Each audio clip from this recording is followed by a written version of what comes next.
Eh bien, bonjour à tous, donc, je suis Rodolphe Gélin et je vais vous parler de robots humanoïdes.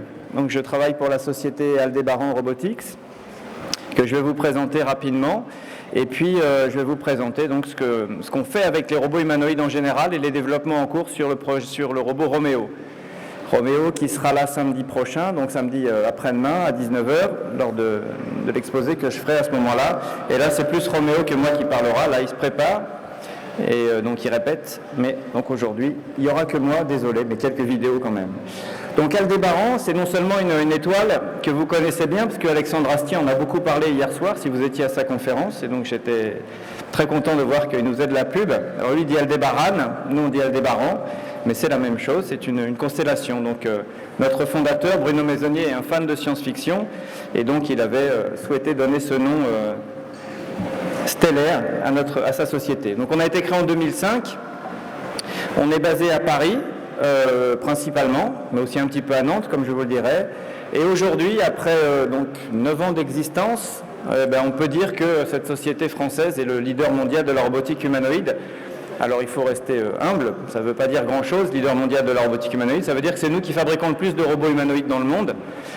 Et puis après, voilà, ça ne veut pas forcément dire que c'est les nôtres qui courent les plus vite, qui font les choses les plus extraordinaires, mais on a le mérite d'en produire en série. Et ça, c'était le rêve de pas mal d'entre nous quand on voyait des films comme iRobot, où on voyait toutes ces étagères pleines de robots prêts à partir. Voilà, nous, chez Aldébaran, c'est pareil, on a des salles entières remplies de robots prêts à aller rendre service à nos clients. Alors, Aldébaran, quelques chiffres. Donc il y a 5 implémentations, donc 5 lieux. Donc notre quartier général est à Paris. Et puis on s'est installé aussi à Boston, aux États-Unis, à Shanghai et en Chine. Bon, ce sont principalement dans ces endroits-là des lieux de vente, des lieux de relations avec les clients, de services après-vente, parce que les robots, c'est comme une machine à laver, c'est bien de les vendre, c'est bien quand ça marche, mais il arrive que parfois ça tombe en panne, donc c'est bien d'être au plus près de nos clients, donc c'est pour ça qu'il a fallu qu'on s'installe un peu partout dans le monde. Et puis quand on est trop loin, on a des intermédiaires qui nous aident pour la maintenance, par exemple en Amérique du Sud. Voilà. Et puis on a aussi un petit labo à Nantes, comme je le disais. Donc à Nantes, on s'est créé un labo qui fait une recherche sur la main. Vous verrez que la main de nos robots est pour l'instant assez simple. Il y a juste un degré de liberté, comme on dit, donc elle s'ouvre et ça se ferme. Et on sait bien que pour les applications futures et pour l'interaction, la gestuelle, ça serait mieux d'être un peu plus dextre avec ses mains. Donc toute la recherche se fait ici à Nantes. On est aujourd'hui plus de 400 personnes, principalement des gens qui font de la recherche et du développement, donc des ingénieurs, des développeurs, des techniciens, mais évidemment aussi pour assurer le service après-vente, du marketing, des juristes pour faire des procès et pour signer des contrats. Voilà, donc on est une vraie grosse société avec tout ce qu'il faut pour faire vivre une société. Et aujourd'hui, on a vendu plus de 6000 Nao. Donc ce petit robot humanoïde que je vous présenterai, j'imagine tout le monde a déjà vu un Nao ici. Qui n'avait jamais vu de Nao en vrai ? Ah, pas trop, super. Bon, alors il y en a sans doute un qui viendra avec Roméo samedi, si vous êtes encore là, vous le verrez aussi.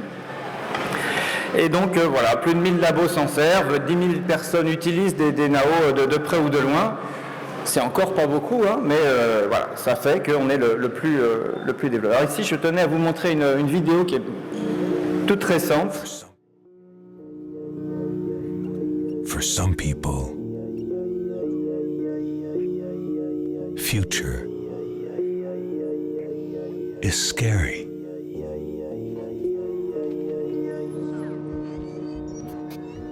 For others, future is unpredictable. But for us, future is now.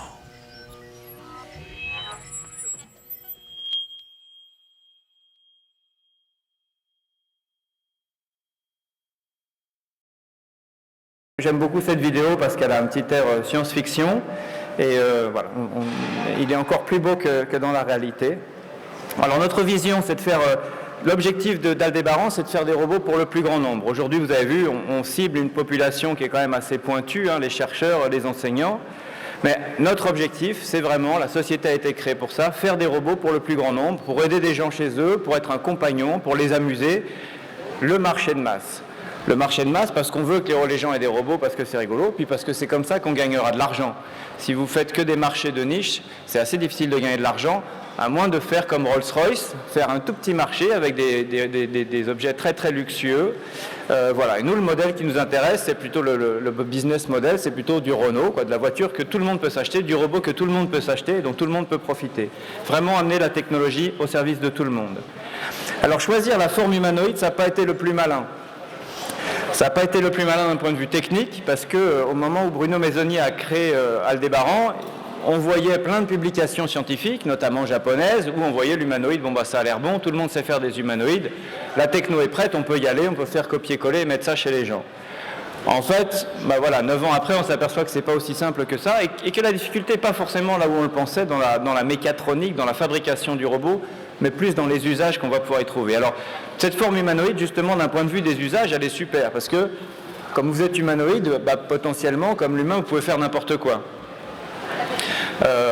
Et puis surtout, mais aussi vous faites rien vraiment bien. Pour passer l'aspirateur, un Roomba c'est quand même mieux, une petite galette qui a juste un aspirateur et des roues. Mais voilà, potentiellement, ça ouvre des capacités d'application extraordinaires. À l'origine, les premiers qui ont fait de la recherche sur la robotique humanoïde, c'était pour mieux comprendre l'homme. Quand on modélise les gens qui essayaient de comprendre comment réfléchit un homme, comment marche un homme, bah, ils avaient une théorie. Ils écrivaient des équations, puis comment vérifier que leur équation est bonne? C'est difficile de retirer le cerveau de quelqu'un, de lui mettre une autre équation à la place et de voir si ça fait le même comportement.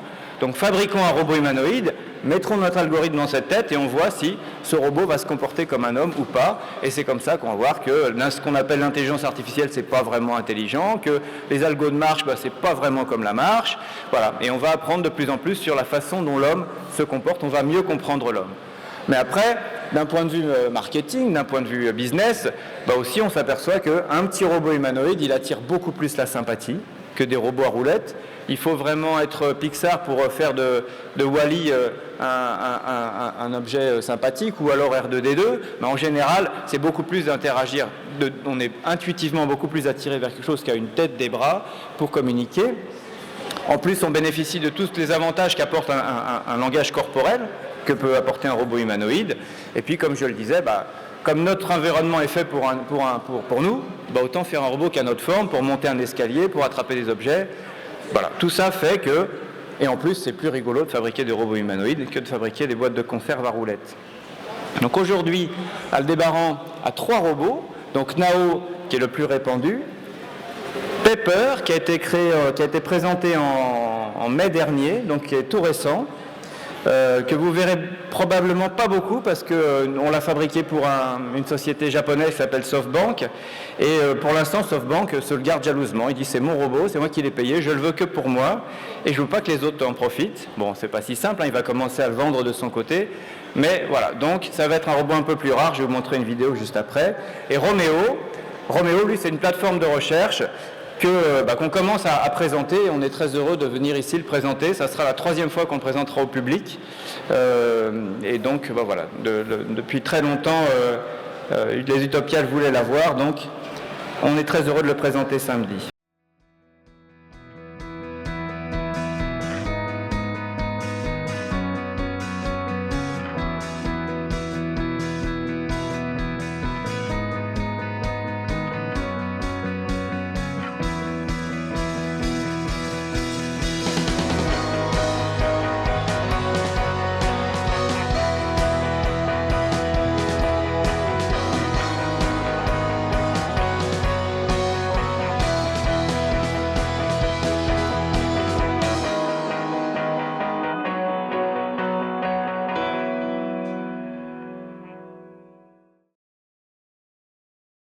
C'est un robot qui est très joli. Il a été conçu pour accueillir des gens dans les boutiques de SoftBank, notre client. SoftBank est un énorme opérateur téléphonique au Japon et qui va avoir ce robot dans ses boutiques pour accueillir ces personnes. Donc c'est à la fois un objet de marketing, ça va attirer, puis après il va petit à petit rendre des services. Et alors là on voit Georges Clooney qui s'approche avec son Nescafé, parce que hier on a appris que Nestlé justement a acheté 1000 Pepper à SoftBank pour le mettre dans ses boutiques. Et donc comme ça fera un peu de vacances à Georges Clooney, qui ne se fera plus harceler dans les boutiques. Ça sera Pepper qui accueillera le public à sa place, et donc ça va lui laisser un peu de temps libre pour retourner au cinéma. Donc voilà, un robot d'accueil, un robot dédié à l'interaction avec les gens. Bon, mais je vais vous montrer qu'en gros, toutes les recherches qu'on fait sur Pepper sont intégrées, commencent sur Nao, commencent sur Romeo, et donc tout ce que vous verrez ici, vous verrez même quelques recherches spécifiques à Pepper, voilà, tous nos robots sont compatibles et échangent tous leurs progrès. Nao, donc notre robot le plus diffusé, son quotidien, comme je vous l'ai dit, c'est l'enseignement, c'est la recherche, c'est le développement, donc c'est une plateforme ouverte de développement, donc ça il faut que vous compreniez ça, de la même façon qu'un téléphone portable où vous êtes un utilisateur, en général, j'imagine, mais il y a aussi beaucoup de gens qui développent des applications sur les téléphones portables, et c'est ça qui fait la richesse du téléphone portable, c'est qu'il y a des tas d'applications dessus. Le robot, ça va être aussi comme ça, et c'est ça qui est en fait un petit peu long dans la mise en place du robot pour tous, c'est qu'il faut que ce catalogue d'applications il soit suffisamment grand pour que les gens en trouvent un usage et soient contents d'avoir un robot, parce qu'il y a tous les jours des nouvelles applications qui vont les amuser, qui vont leur rendre service, et donc va se créer derrière nous tout un écosystème, comme on dit, de gens qui vont développer du contenu pour nos robots. Et c'est ça qui est un petit peu long, parce que développer une application pour robot, c'est très nouveau. Autant les gens qui développaient des applications sur PC, quand il a fallu les passer sur portable, il y a du spécifique, mais c'est quand même un peu la même nature d'interaction. Un robot, il faut gérer du capteur, il faut gérer du mouvement, et donc le métier de développeur d'application pour robots n'est pas instantané, et ça c'est tout un domaine qui doit se créer. Il faut que dans les écoles existent des gens qui apprennent à développer des applications pour robots humanoïdes, et ça ne se fera pas en un jour, même si ça se fera plus vite que d'aller sur Alpha du Centaure. De ce point de vue-là, on est un peu en avance sur le voyage interstellaire. Et d'ores et déjà, le robot commence à aider des gens. Il aide, j'ai vu un de nos clients nous a acheté des robots pour mettre dans des maisons de retraite. Et le robot, c'est le petit compagnon de la maison de retraite. Il est à l'entrée il est dans le hall le matin, les résidents passent et disent: tiens Nao, qu'est-ce qu'il y a à manger à midi? Ça c'est la question la plus posée par les personnes dans les maisons de retraite. Quand elles rentrent, quand elles voient quelqu'un du personnel hospitalier, qu'est-ce qu'on mange à midi? Donc voilà, allez demander à Nao, et petit à petit Nao est devenu leur ami, parce que lui il sait toujours et il se lasse jamais de répéter qu'à midi il y a un petit pois carotte. Et puis il peut donner la météo aussi et quelques informations. Ça c'est le premier mode un peu autonome, un peu bébête du robot. Et puis il y a un autre mode qui n'est pas beaucoup plus malin, mais qui est un peu plus, du point de vue de l'utilisateur, plus spectaculaire, c'est que le robot est téléopéré par un infirmier, par un ergothérapeute, et le robot va donc interagir, mais de façon comme une marionnette en fait, à distance, pour faire jouer la personne, pour la faire réfléchir, pour discuter avec elle. Donc d'un point de vue robotique, c'est pas l'intelligence, l'autonomie dont on rêve, mais au moins ça montre que les gens sont prêts à s'attacher, à échanger avec ça, et on a des projets de recherche où on va s'inspirer de ce qui se passe dans ces opérations téléopérées, dans ces échanges téléopérés, pour remplir d'intelligence le robot, voir comment on aimerait que le robot réagisse quand il est téléopéré, pour le rendre autonome et s'inspirer de ce qu'on fait en téléopération pour le rendre intelligent et faire ça tout seul. Et puis une application aussi qui tourne bien, c'est l'assistance aux enfants autistes. Et là j'ai un film que je vais essayer de vous lancer sur l'écran que vous voyez. Ah oui, ça marche. Voilà. Et qui explique aussi comment l'esprit d'Aldébaran, qui est de faire une communauté de gens qui vont échanger leur savoir-faire. What if a developer could help teach a nonverbal child how to communicate with loved ones? What if an animator could bridge a habitual child to an ever-evolving community? What if a researcher could implement innovative technology to minimize overstimulation in children and improve learning? What if these people and others from around the world came together on a journey to transform the classroom? Combining talents to shape a better path for special education by allowing children to take their learning to the next level, opening up a world of possibilities.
help shape the path and become a part of the journey.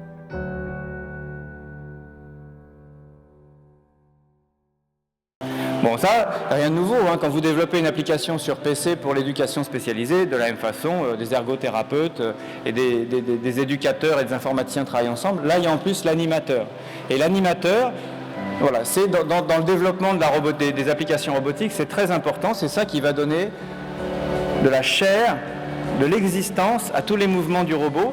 Et on a pas mal on fait travailler chez nous des gens qui viennent de la communauté du dessin animé, parce que cette gestuelle qu'on voit faire à notre robot, si c'est une gestuelle purement géométrique d'ingénieur, elle va être moche, elle va être froide.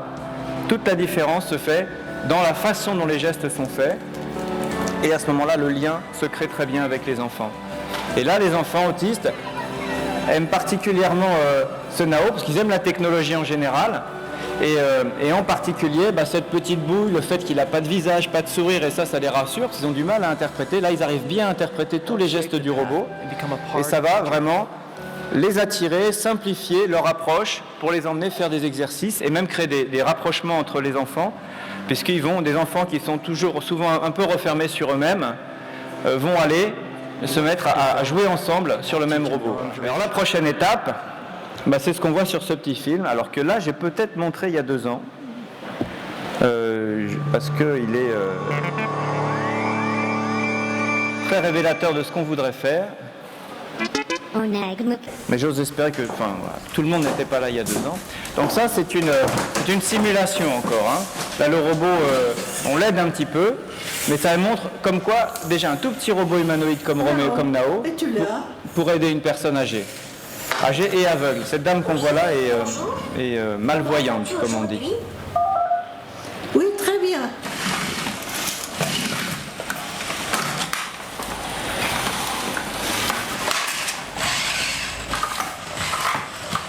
Alors là, vous entendez le bruit que fait Nao quand il bouge, qu'on n'entendait pas sur la toute première vidéo que je vous ai montrée, hein. Une des choses qui faisait que la vidéo était très spectaculaire, c'est que tous les mouvements se faisaient dans le plus grand silence. Dis-moi les informations. Un des soucis de Nao, c'est qu'il est très beau. Comme d'habitude. Très bien.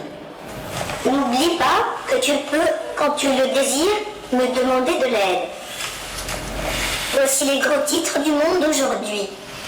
Le marché automobile américain Vous rebondit. comprenez le principe, hein, Nao va être une espèce d'interface entre la personne et le monde numérique. Ici, des flux RSS. Que veux-tu? Lis-moi les informations. Ok, je te lis le monde comme d'habitude. Très bien. N'oublie pas que tu peux, quand tu le désires, me demander de l'aide. Voici les gros titres du monde aujourd'hui. Le marché automobile américain rebondit en août. Un ministre pakistanais blessé dans un attentat. Un puissant séisme au large de Java fait au moins 15 morts. Celui-ci. D'accord, je lis l'article. Un puissant séisme de magnitude 7,4 au large du sud-ouest de l'île indonésienne de Java a fait au moins 15 morts et entraîné l'évacuation de 5000 personnes mercredi, rapporte l'agence indonésienne.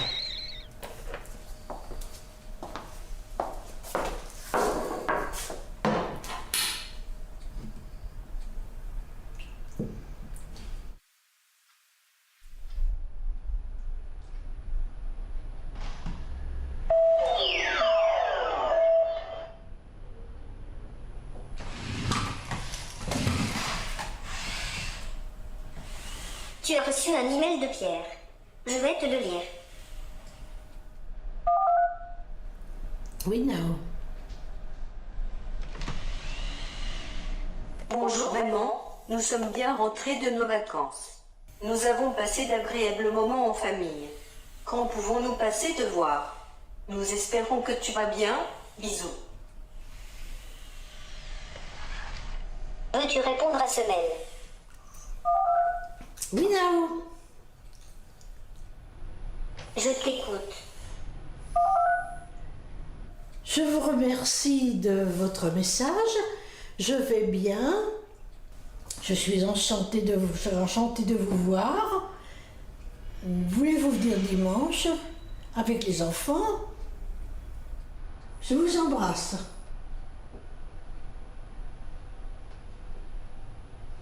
Je vais rejouer ton message. Non, non, non, non. Ok, je l'envoie. Oui, non.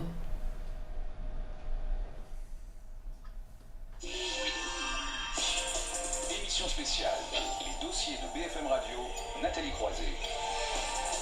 Bonjour à tous, BFM Radio vous propose durant cet été des émissions spéciales, prolongement petit.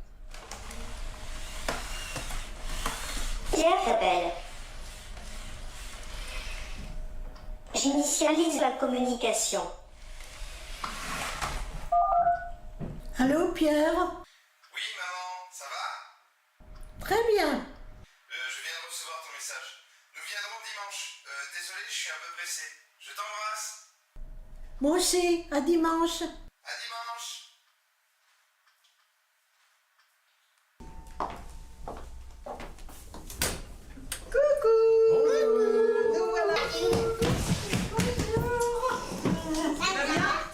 Bonjour. Comment vas-tu? De la petite fille qui a resté les leçons avec son papa, qui lui dit 6 x 5, 47 Donc ça, c'est vraiment ce qu'on vise, la prochaine étape, avoir des robots chez vous pour vous aider. Alors, on a fait, alors ça c'est une espèce d'une preuve de concept, hein, c'est un peu mis en scène, mais on a fait une première rencontre de Nao, on en fait plusieurs, mais de Nao avec des personnes âgées dans des maisons de retraite. Et on a fait ça dans le cadre d'un projet de recherche qui s'appelle Roméo, avec une association qui gère des centres de rééducation, une école de design et un labo du CNRS. Et voilà les réactions des gens. On les met devant Nao, alors ils le voient, ils jouent un peu avec, on a mis quelques jeux assez simples. Et voilà les réactions qu'on a eues. Alors, certaines réactions positives. Il est plus mignon qu'un fauteuil roulant. Alors, vous pouvez me dire, moi je pense que le jeune homme qui a un fauteuil roulant comprendra pourquoi les gens font cette réaction-là. Le fauteuil roulant, c'est un objet technologique très utile, mais qui est aussi très stigmatisant. Quand on est sur un fauteuil roulant, les gens vous regardent comme quelqu'un dans un fauteuil roulant. Et puis, voilà, on ne vous dit pas, tiens, tu es sur un objet technologique extraordinaire. Et donc, une assistance technologique qui a la forme d'un robot humanoïde, c'est tout de suite plus rigolo, plus satisfaisant qu'un objet métallique, froid et difficile à piloter. Il a une bonne tête, c'est un copain, donc comme je vous disais, cette forme humanoïde va créer du lien. Les personnes à froid, avant de lui montrer un robot, quand vous dites à une personne âgée, je vais te donner un robot pour t'aider, oh ben non, un robot, je ne sais pas comment ça marche, c'est compliqué, voilà. Dès qu'on lui montre Nao, il oublie que c'est compliqué, il oublie qu'il ne sait pas comment ça marche, il trouve que c'est rigolo, il veut jouer avec. Je ne m'attendais pas à ça. Comme ça, c'est ce que je vous disais. J'aurais plus besoin d'avoir mon téléphone tout le temps sur moi. Le téléphone me suivra. Et je pensais qu'il serait plus grand. Alors j'ai mis ça dans les points positifs parce que comme moi, j'ai envie de faire Roméo qui est plus grand. Ça m'arrange qu'ils disent ça. Et les réactions négatives, bon, c'est rigolo. Et puis ça sert à quoi? C'est encore un gadget. De toute façon, il ne comprendra jamais rien ce que je lui dirai. Ce en quoi ils n'ont pas tort. Pour l'instant, nos robots ne sont pas très malins. On aura l'occasion d'en parler, de savoir pourquoi. Il ne saura jamais assez de choses sur moi, il ne comprendra jamais que tel médicament, je ne peux pas le prendre avec tel autre, voilà. Bon, des idées reçues, des bonnes, des mauvaises, mais il faut faire avec. Et puis des recommandations, le robot ne doit pas décider pour moi, le robot doit être fiable, donc voilà, les personnes ne veulent pas être dominées par leur robot, le robot doit être fiable, il faut qu'il soit plus grand mais pas trop, je veux que quand je suis assis, je ne regarde pas le robot comme s'il allait m'écrabouiller et je ne veux pas qu'il fasse ce que je peux faire. Donc c'est important que le robot reste à sa place et n'infantilise pas la personne en faisant n'importe où à sa place, mais qu'il y ait bien un vrai rapport, un vrai partage de ce que le robot peut faire et ce que la personne peut faire. Et on a des recherches assez intéressantes là-dessus sur le robot prend la place de la personne en face de laquelle il est. Et si la personne lui demande une chose qu'elle est capable de faire, le robot dit non, tu peux le faire, tu peux attraper cet objet, ou alors je te le rapproche un peu puis tu pourras le prendre. Voilà. Et comme ça, on va vraiment laisser le robot à sa place et continuer à faire travailler la personne pour qu'elle ne se ramollisse pas, qu'elle continue à être toujours à exploiter au maximum tout ce qu'elle peut faire. Donc on a développé ce projet Roméo qui est la plateforme de recherche d'Aldébaran, donc l'endroit, le robot sur lequel on testera des nouvelles technologies, des nouveaux logiciels, des nouveaux usages, des projets collaboratifs, donc c'est-à-dire des projets où on se met à plusieurs, des industriels, des chercheurs, pour faire améliorer la technologie. On a eu une première version avec 13 partenaires, puis une nouvelle avec 18, on a un projet européen. Voilà. On se met à beaucoup, parce que c'est beaucoup de travail.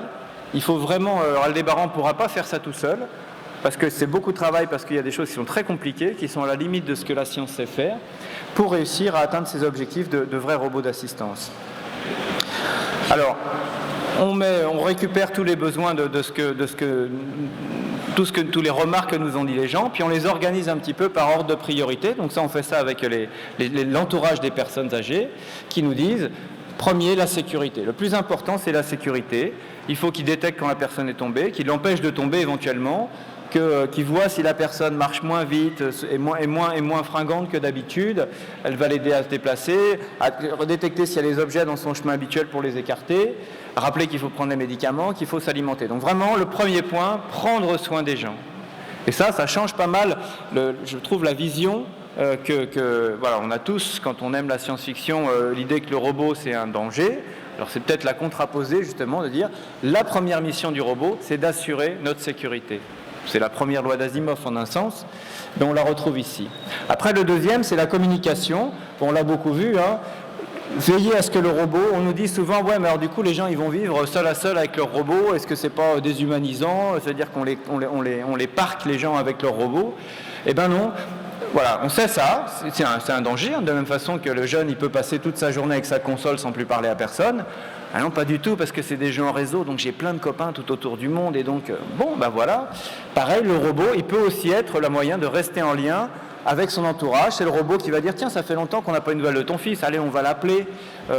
Ça fait longtemps que tu n'as pas eu de nouvelles de ton médecin, tu ne peux pas lui dire comment tu vas. Voilà, donc on va rappeler des rendez-vous, créer du lien avec les gens, continuer à lui faire jouer, à lui faire des jeux de mémoire, à discuter avec elle. Donc on travaille beaucoup sur le dialogue. C'est important que ces robots humanoïdes, spontanément, vous voulez lui parler, puis vous voulez qu'il réponde, vous voulez interagir. Donc on réfléchit sur le dialogue. Et tout ça seront des choses qui vont vraiment stimuler les personnes. Et puis après, et ça on le met en dernier, qui sont peut-être les tâches que, en général, c'est ça qu'on nous demande en premier. Tu fais des robots humanoïdes, est-ce qu'il peut faire le ménage? Non, il ne peut pas faire le ménage, parce qu'il y a des robots aspirateurs pour ça. Voilà. Mais on sait que quand même, une fois qu'on a un robot humanoïde chez soi, c'est dommage qu'il fasse rien, quoi, qu'il soit comme juste un pantin qui fait des gestes.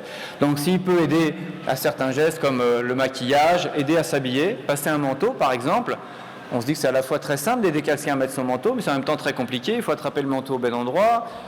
Voilà. Et donc là, ça serait vraiment, le robot et la personne vont apprendre à mutuellement enfiler un manteau ensemble, rechercher des objets dans une autre pièce. Là, on a un projet de recherche où, quand vous parlez avec des gérontologues, le problème principal d'une personne âgée, c'est qu'elle ne retrouve plus ses lunettes.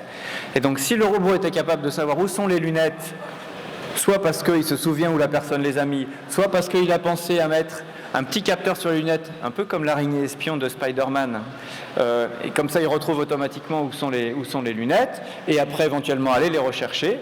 Ça, c'est une aide quotidienne. Ramasser des objets au sol et puis faire un peu de coaching sportif ou montrer des mouvements de gymnastique. Donc voilà, plein d'idées, plein de choses à faire, des choses faciles, des choses très difficiles, mais c'est voilà, ça c'est le programme du projet Roméo 2 qu'on devrait finir en fin 2016. Alors on va faire un peu de technique maintenant, parce que je pense que vous voulez aussi savoir un peu plus près. Alors voilà, à la différence de Roland, là dans son exposé, qui lui décortique des images de fiction pour mettre de la science à l'intérieur, moi je vous montre des choses tristement réelles, et je vais quand même vous dire ce qu'il y a à l'intérieur. Alors moi, ce n'est pas des calculs, c'est des constatations. Enfin, on a calculé avant d'en arriver là. Donc comment on fait un robot humanoïde? C'est très simple. Alors d'abord, une des particularités de Roméo, c'est qu'il a des yeux qui bougent. Et donc il faut 2 moteurs par œil. Alors vous me direz 2 moteurs, c'est un peu trop, et vous le verrez, enfin j'espère que vous ne le verrez pas demain, mais il arrive que du coup Roméo, comme un caméléon, il a un œil en haut à droite et l'autre en bas à gauche, ce qui est assez monstrueux. Chaque fois je risque le licenciement quand mon patron voit ça. Donc 2 moteurs par œil, c'est peut-être pas très malin. Peut-être que le même pour faire monter baisse sur les 2 yeux, ça aurait été suffisant, parce que le loucher peut être utile. Mais en revanche, c'est vrai, regarder en haut et en bas. Bon. Donc là, c'est un peu de surspécification d'ingénieur. 4 moteurs dans le cou pour avoir des tas de mouvements. Notamment, ce mouvement-là, on l'a pas sur Nao, et il est très très expressif. Ces mouvements, du coup, servent surtout à l'expressivité du robot. Un moteur dans la main, comme je vous disais, en fait, c'est une espèce de grosse moufle qu'il a, Roméo. Nao, si vous avez fait très attention, on a un nouveau développement sur Nao qui lui permet de tendre un seul de ses 2 doigts. Voilà, donc on travaille sur cette main, ça c'était un des premiers développements, un des premiers résultats. 7 moteurs par bras, 7 articulations pour répliquer un tout petit peu ce que c'est que l'articulation d'un bras humain. Encore une fois, quand plus vous faites des robots, plus vous comprenez que l'être humain est une machine extraordinaire. Parce que rien que faire fonctionner un bras, l'épaule, le mécanisme de l'épaule est horriblement compliqué. C'est pas deux rotations, il y a ce mouvement-là aussi, puis les rotations s'emboîtent, et vous dites mais c'est trop compliqué, pourquoi il fait ça? Et en fait vous apercevez qu'on est le résultat d'une évolution, décidée ou non par quelqu'un, mais on est le résultat d'une évolution et on est quand même drôlement bien foutu. Et je ne vous parle pas de la façon dont on gère les pannes, ce que mon robot est incapable de faire. Donc 7 moteurs par bras, on arrive vaguement à avoir quelque chose qui ressemble au comportement d'un bras humain. Un moteur dans la colonne vertébrale, là encore la colonne vertébrale, c'est super compliqué à faire. 6 moteurs par jambe, un actionneur par orteil. Donc une des particularités de Roméo, c'est qu'il a un orteil, il n'a pas des pieds plats. Bon, vous avez marché avec des chaussures de ski, probablement, vous voyez qu'on est un peu moins à l'aise, on fait des pas un peu moins grands, notre démarche est un peu plus robotique, et donc avec un orteil, même passif, donc c'est-à-dire qu'il n'y a pas de moteur dans l'orteil, il peut juste plier l'orteil ou le bloquer quand on va être bien stable sur ses pieds. On va avoir une démarche qui sera potentiellement beaucoup plus humaine, beaucoup plus souple, des haut-parleurs, parce que ça compte aussi dans l'interaction, des lumières dans la bouche, et puis après, des tas de capteurs. Ce qui fait l'intelligence d'un robot, pour être intelligent, il faut percevoir son environnement. Si vous êtes sourd, aveugle et muet, vous passerez souvent pour un imbécile, parce que quand on vous parle, vous ne répondez pas. Voilà. Donc, plus vous avez de capteurs, moins vous êtes capteur, plus vous aurez de mal à être intelligent, et donc plus vous êtes capteur, plus vous avez de chance au moins de pouvoir avoir tout ce qu'il faut pour réfléchir. Donc, des capteurs tactiles, quand on lui touche sur la tête, quand on lui caresse la tête, donc ça c'est hérité de Nao qui avait ça. Quand Nao est un tout petit robot, assez spontanément on le caresse sur la tête. Quand vous avez Roméo qui fait 1m40, un peu moins spontanément vous lui touchez la tête. Bon, on l'a gardé, parce que pour nous dans le développement c'est toujours sympathique. Et puis quand il écoute vraiment pas, on tape un petit coup sur la tête, ça le remet en face, les yeux en face des trous. Des caméras dans le front fixes, des caméras mobiles dans ses yeux, des micros pour écouter. Il y en a 4 actuellement. On a des recherches pour en mettre beaucoup plus, pour avoir une audition omnidirectionnelle, pour localiser. Là encore, vous ne vous rendez pas compte du mérite que vous avez à écouter, à utiliser vos oreilles. Avec juste 2 oreilles, vous êtes capable de localiser si un son il vient de la droite, de la gauche, si c'est un homme, si c'est une femme. Même quand il y a du brouhaha, vous détectez. Quand vous parlez, vous arrivez à écouter, souvent, vous arrivez à écouter ce qu'on vous dit en même temps que vous parlez. Tout ça, c'est épouvantable pour un robot. Et donc, dès que vous essayez de programmer tout ça, vous vous apercevez que l'homme est vraiment extra. Des centrales inertielles, un peu comme notre oreille interne, pour connaître l'orientation du robot. Est-ce qu'il est en train de tomber?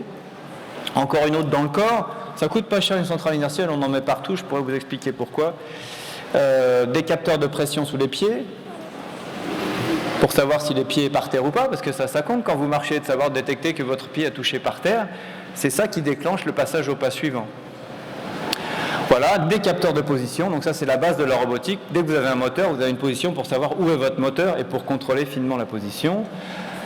Même une position sur le moteur, une position sur l'articulation. Là encore, je pourrais vous expliquer pourquoi on fait les deux. Des capteurs de courant aussi, pour savoir quel effort, quel courant passe dans un moteur. Et le courant, c'est comme le couple, c'est-à-dire comme l'effort. Et donc en mesurant le courant qu'il y a dans une articulation, pour peu que l'articulation soit sympathique, eh bien vous arriverez à détecter l'effort que votre articulation exerce sur son environnement et donc éviter de faire du mal aux gens, par exemple. Voilà, alors les premiers mouvements de Roméo, donc ça c'était en mars dernier. C'était vraiment, voilà, il découvre son propre corps, il ne fait pas grand-chose. Mais pour nous, après 5 grosses années de développement, voilà, on a eu enfin un robot entièrement assemblé, toutes ces articulations qui bougeaient. Faire bouger une articulation, c'est facile. Faire bouger 2, c'est facile. 3, on y arrive. 5, voilà. Après, en faire bouger 37, comme sur Roméo, c'est facile sur le papier. Le problème, c'est qu'il n'y en ait pas toujours une ou 2 en panne. Donc c'est avoir un robot avec 37 degrés de liberté qui marche en même temps, c'est ce que j'espère pouvoir vous montrer demain, ça représente un défi d'ingénierie. Et là encore, et dans une autre mesure, quand vous regardez une voiture aujourd'hui avec tous les degrés de liberté, tous les moteurs qu'il y a dedans, Il y a beaucoup plus de technologie dans une voiture que dans un objet comme celui-là. Et on ne se rend pas compte du miracle technologique dans lequel on est quand on est dans une voiture moderne. Il y a beaucoup plus de capteurs que dans un robot, il y a beaucoup plus d'intelligence. Voilà, et ça aussi, ça nous fait un peu relativiser voilà, le saut technologique que vont représenter les robots, mais c'est sûr que c'est une nouvelle forme, c'est une nouvelle apparence, c'est des nouvelles contraintes, c'est des nouveaux usages. Voilà, mais voilà, relativisons un peu ce qu'il y a dans ce qu'est un robot par rapport à ce qu'est une autre machine. Alors ça, par exemple, ce qu'on va vous montrer là, ça, une voiture ne peut pas le faire. Alors, tendez l'oreille, ou plutôt l'œil, regardez Nao, on utilise Roméo. Qu'est-ce que je peux faire pour toi? Et là, tout est dans le regard. Aide-moi. Aide-moi. Que puis-je faire pour t'aider? Vous arrivez à suivre que d'abord il regarde, il vous suit avec le regard. Et donc là on travaille avec des physiologistes, avec le Collège de France, qui travaillent depuis des années sur comment on pilote son regard. Parce que de la même façon, piloter le regard, vous, c'est très naturel. Mais si moi je pilote le regard du robot n'importe comment, ça va donner l'air étrange. Et donc en fait, les physiologistes nous disent, d'abord on suit avec le regard et après on tourne la tête. C'est tout bête, hein. Tout ça, il faut le programmer. Et si vous ne programmez pas tous ces micro-détails dans les comportements du robot, vous allez avoir un robot étrange, un robot bizarre qui va vous mettre mal à l'aise. Et c'est peut-être les petits détails qui vont faire que le robot ne sera plus accepté mais sera rejeté. Et alors là, la première mission du robot, c'est évidemment la première mission que quand un ingénieur veut faire un robot humanoïde, c'est pour qu'il lui apporte des bières. Et donc, l'étape était comment attraper une canette. Et donc ça, c'est tout récent, vous voyez, c'est 19 septembre. Après 6 ans de recherche, enfin, notre robot arrive à attraper une canette. Et je peux vous dire que c'était la fête, comme vous pouvez voir sur le visage de A. C'était, voilà. Ça paraît tout bête d'attraper une canette, mais voilà, pour faire ça, comme je l'ai dit, il faut que tous les capteurs marchent en même temps, que tous les actionneurs marchent en même temps, que le robot détecte la position de la canette, qu'il arrive à détecter qu'il y a un objet devant lui, calculer sa position, en déduire la trajectoire qu'il faut donner à son bras. Bon, là, on a un tout petit peu aidé Roméo. On lui a mis un casque, je ne sais pas si vous voyez l'espèce de casque de vélo qu'il a sur sa tête. Ça, c'est un casque qui contient un capteur 3D, donc un capteur qui lui permet de mesurer exactement la position de l'objet devant lui, ce qui simplifie pas mal la tâche. Voilà, donc vous voyez ici, on a quand même franchi une étape importante en ayant un robot capable d'attraper une canette. Maintenant, ce qu'il faut, c'est qu'il apporte la canette, et pour ça, il faut mettre au point la marche, ce qui est notre travail en cours.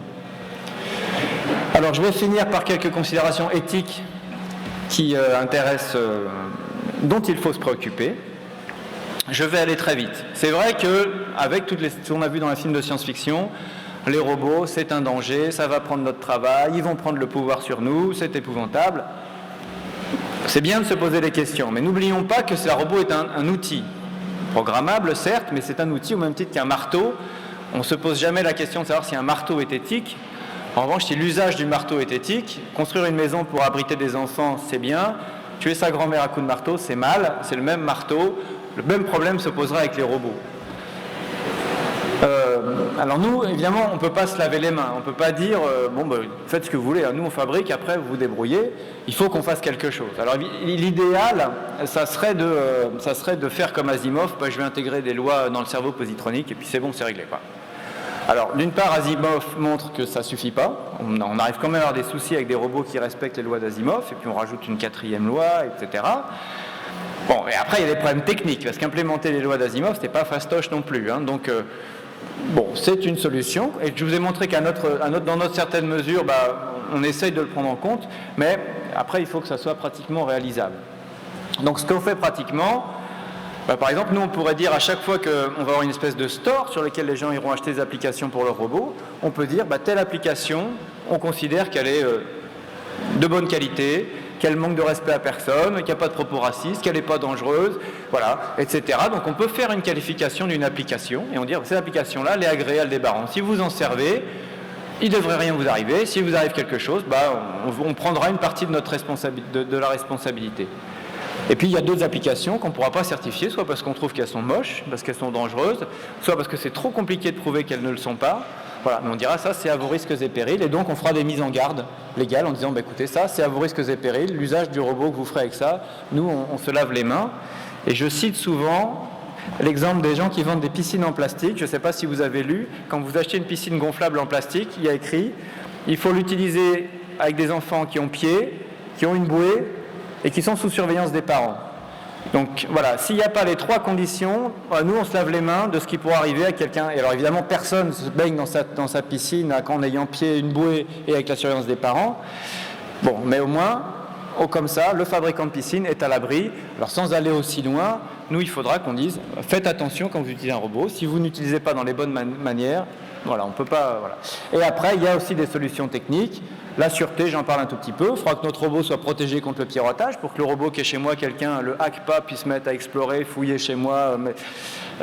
Et puis aussi, surtout, et ça c'est peut-être le plus sérieux, la protection des données collectées. Le robot, il va vivre toute la journée avec moi, il va voir ce que je mange, il va voir ce que j'écoute comme musique, ce que je regarde à la télé.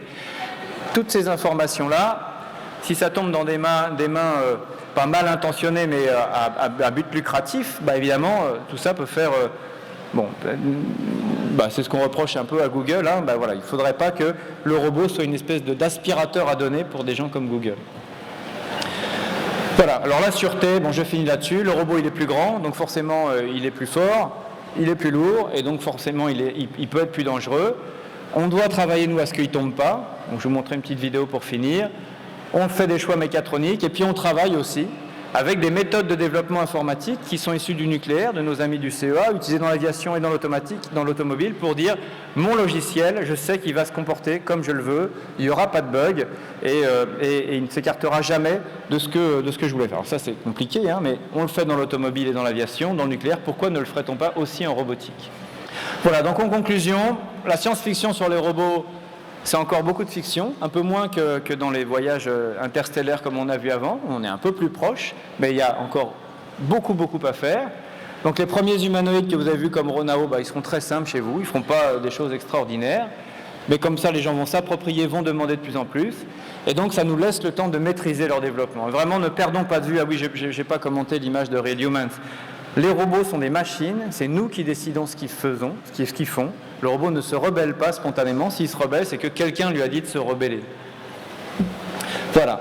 Et puis, et je voulais vous montrer Wall-E. Alors Wall-E, il n'est pas humanoïde, quoique, en fait, par sa gestuelle, par son expressivité, il tend vers l'humanoïde. Et en fait, ceux qui ont étudié Wall-E d'à peu près voient qu'il y a plus de degrés de liberté dans Wall-E que dans Roméo.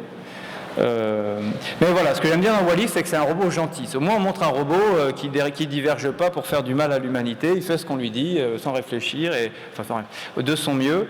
Et c'est ça qui est très sympathique dans ce personnage, parce que quand je cherche des images de robots, c'est quand même souvent des trucs qui se terminent mal. Donc là, avec Wall-E au moins. Et je finis par vous dire, voilà, les robots existent, vous pouvez les rencontrer. Donc on a ouvert un showroom, alors c'est à Paris, désolé, à Issy-les-Moulineaux, même juste à la limite de Paris, derrière l'Aqua Boulevard, pour ceux qui connaissent. Et là, vous pouvez passer toute la journée avec Nao et Pepper. Donc vous pouvez jouer avec eux, vous pouvez les programmer, c'est gratuit, c'est libre, c'est du mardi au samedi de 9h à 19h. Donc voilà, si vous voulez voir des vrais robots, voir où on en est, ce qu'on peut déjà faire et ce qu'on ne peut pas encore faire, vous êtes les bienvenus. Et voilà, plus on aura de visites, plus on se rapprochera des besoins de tous. Et puis plus vous saurez comment marchent les robots, mieux ça sera quand ils arriveront chez vous. Voilà pour moi. Je suis un petit peu en retard, mais on a encore le temps pour quelques questions.